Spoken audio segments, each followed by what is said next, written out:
गम में वो रवानी है, खुद राह बना लेगा बहता हुआ पानी। और कमजोर की आहों को, मजलूम की आहों को कमजोर समझ लेना अब जालिम हुकूमत के जाने की निशानी है। कि देवता मेरे आंगन में उतरेंगे कब, जिंदगी भर यही सोचता रह गया। और मेरे बच्चों ने उस चांद को छू लिया, जिंदगी भर जिसे पूछता रह गया। ये इस सरकार की दूषित मानसिकता का एक प्रमाण है।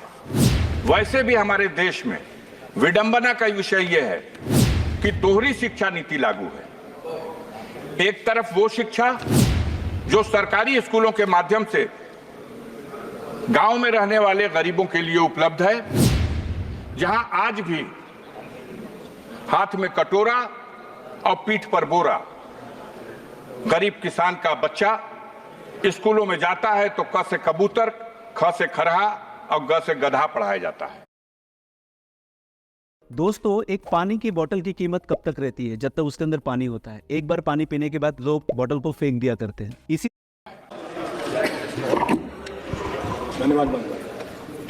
माननीय पीठासीन अध्यक्ष जी, आपने हमको वर्ष 2024-25 के लिए शिक्षा मंत्रालय के बजट में अनुदानों की मांगों पर चर्चा में भाग लेने का अवसर प्रदान किया।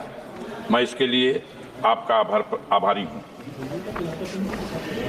माननीय लोहिया जी ने कहा था कि निर्धन हो या धनवान, सबको शिक्षा मिले समान।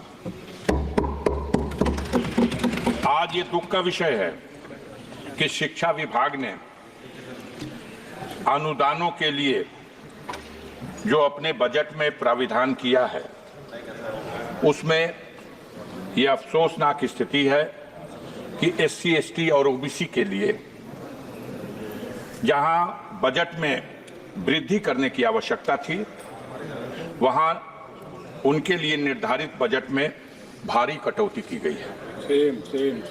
और इसी क्रम में डॉक्टर भीमराव अंबेडकर साहब एक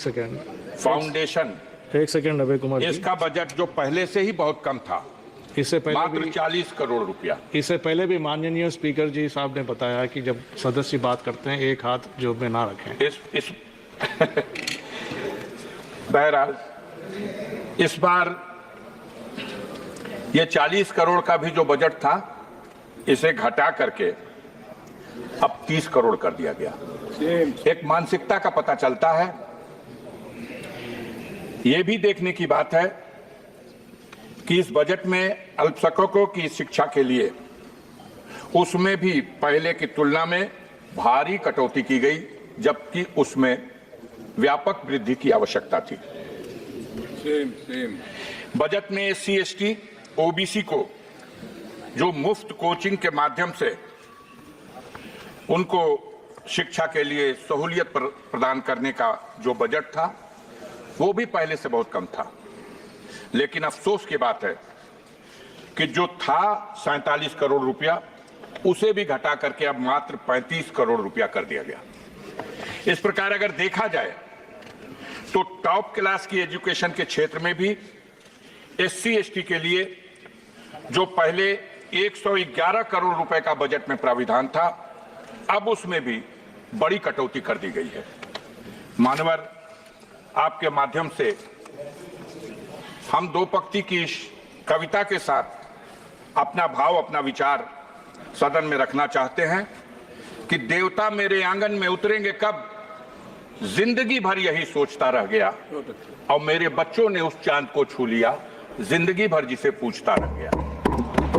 आज जब दुनिया शिक्षा के माध्यम से, टेक्नोलॉजी के माध्यम से, साइंस के माध्यम से अपनी उन्नति के शिखर पर पहुंच रही है, तब हमारे देश में शिक्षा में खास तौर से जो कमजोर वर्ग है, SC, ST है, OBC है, माइनॉरिटी के लोग हैं, इनके शिक्षा के प्रति जागरूक करने और बढ़ावा देने के उद्देश्य से बजट में बढ़ाकर प्राविधान किया जाना था, जिसमें बड़े पैमाने पर कटौती की गई। ये इस सरकार की दूषित मानसिकता का एक प्रमाण है। वैसे भी हमारे देश में विडंबना का विषय यह है कि दोहरी शिक्षा नीति लागू है। एक तरफ वो शिक्षा जो सरकारी स्कूलों के माध्यम से गांव में रहने वाले गरीबों के लिए